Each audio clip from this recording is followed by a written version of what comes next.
Beyond the Badge is brought to you by the Edina Crime Prevention Fund and AAA Minneapolis. A former Edina resident recently faced her childhood sex abuser in a New Jersey court 22 years after the crime took place. That abuser, 57-year-old Maria Patamia, pled guilty to criminal sexual contact with the then 14-year-old girl. Although Patamia was convicted of hugging the child for her own sexual gratification, the police department's investigation indicated much worse occurred in both New Jersey and Edina. Out of respect for the victim, Edina Investigates will not name the victim, but what you are about to watch is her story.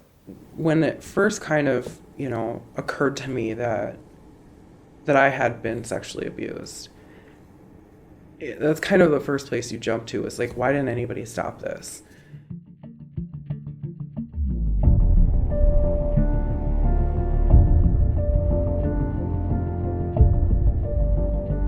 Early 2015, we received information that there had been a sexual assault that occurred in New Jersey and Edina, 1993 to 94.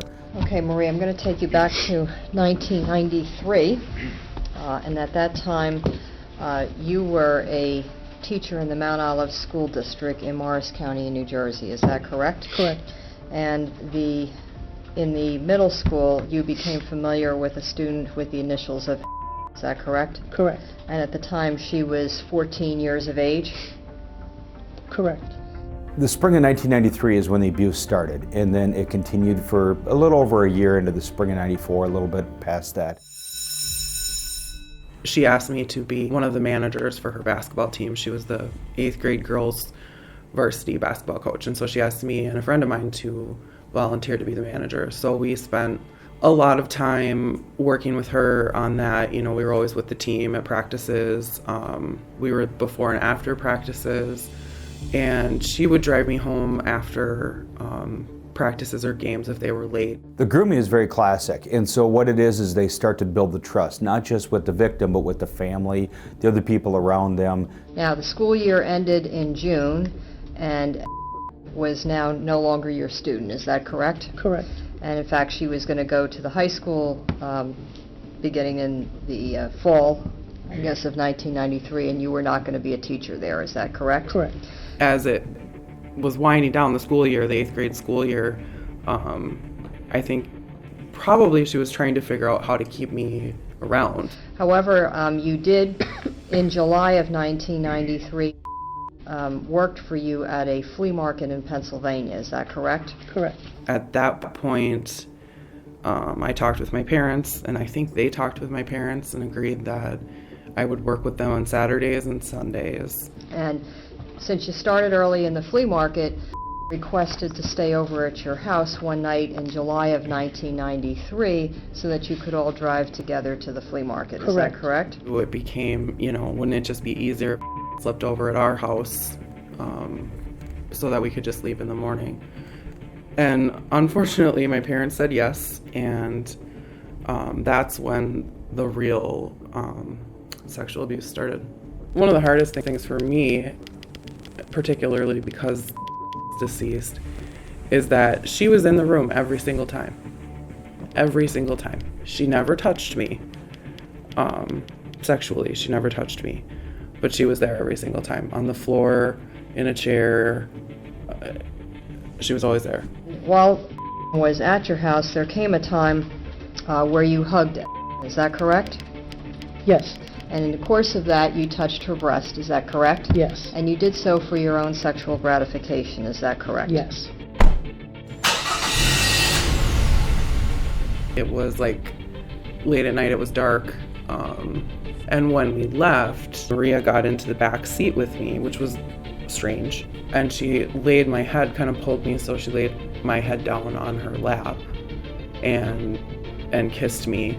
And that was the first, sexual abuse. That was the first time that happened, was in this car, in the dark, driving down the highway.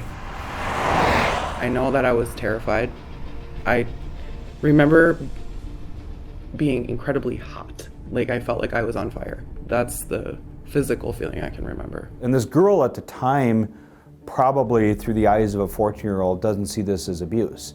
She sees this as loving and caring and nurturing. A case like this it's about the sex and the abuse, but it's also about power and control. With you, I thought that I was in a relationship. I did. I thought that I was in a loving relationship with an adult, and I thought that I was just, waiting to get older. She gave me a lot of things, and it started out kind of small, just like random, like a CD or a tape that I liked or whatever, all the way up to jewelry, like gold jewelry, earrings, a ring, bracelet, necklace.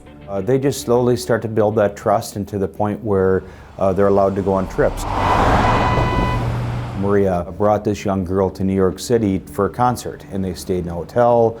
They went to this concert, they showered her, they told her how wonderful she was.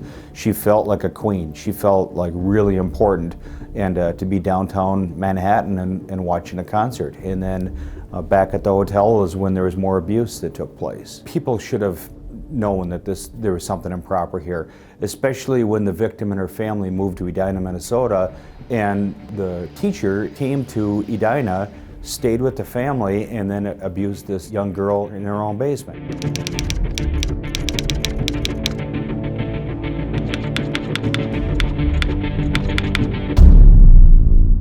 You can just not pick up the phone. And if you're 3,000 miles away or whatever, there's nothing that anyone can do about it. What made the abuse stop in this case is that the victim moved out of state. So that physical distance, I think, really helped with the fact that the perpetrator and the victim were able to distance themselves from each other. How do you plead at this time to the offense of criminal sexual contact in the 4th degree? Guilty. The court will accept a guilty plea from Ms. Patamia. I think parents today, even still, you are more comfortable with a female. A female is more disarming, And if your daughter is suddenly hanging out with this female constantly, maybe you do need to check in on that. Maybe that's not just, maternal or sisterly or just best friends. Maybe there's more to it, And I think awareness is important in all, relationships between children and adults. Look for gifts. Look for changes in behavior in your child. Are they not sleeping? Are they not eating? Are they acting out? In these cases, a child might not come out immediately and say, hey, this is what's happening to me. So you as a parent really have to be diligent in looking for any of these red flags. What's unique about the victim's case in this circumstance is that the perpetrator was a female. Because what we typically see is the perpetrators or offenders, about 90 to 95% are male. With any sexual abuse, it's not like once the abuse stops, then they can kind of move on. No, it's going to have long-term effects. It hit hard, like, holy this happened to me. And in that, realization, kind of recognized things that I had been suffering and going through. I was a wreck, for lack of better words. I could not drive. For years and years and years, I suffered panic attacks while driving, particularly on the highway. I think my relationships with women in general have been difficult in my life. I'm terrible at, getting to that point of closeness with a friend where you kind of break down every barrier and I'm done.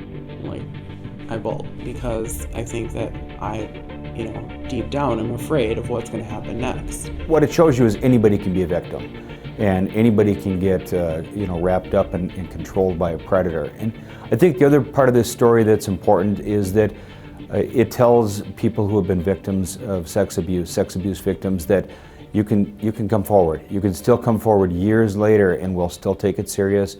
We'll still investigate it, and if there's a case there, we're going to prosecute and we're going to go after these people. And the message to the predators out there is that it doesn't matter how many years go by. If you abuse somebody, we're going to track you down, we're going to find you, and we're going to hold you accountable. This is probably a lifetime battle, There's always something. It's hard to kind of put words on that, but there's always something.